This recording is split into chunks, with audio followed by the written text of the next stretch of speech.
పిడికిళ్ళతో మన్నే నాపై పోస్తూ ఉన్నారే, తలువాలు ఒడి బియ్యాలు నువ్వోసుకోవే. ఈ మన్ను పరుపులనే పడుకుంటున్నానే, ఆ పూల పరుపులను హాయిగా నిదరోవే.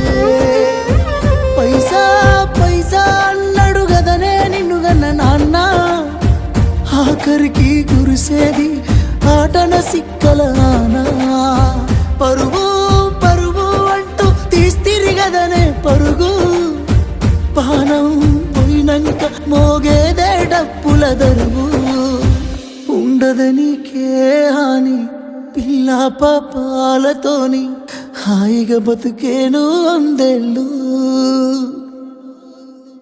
నువ్వు పూలు అల్లుకొని పోతున్నవే అత్తగారింటికి, నే పువ్వులు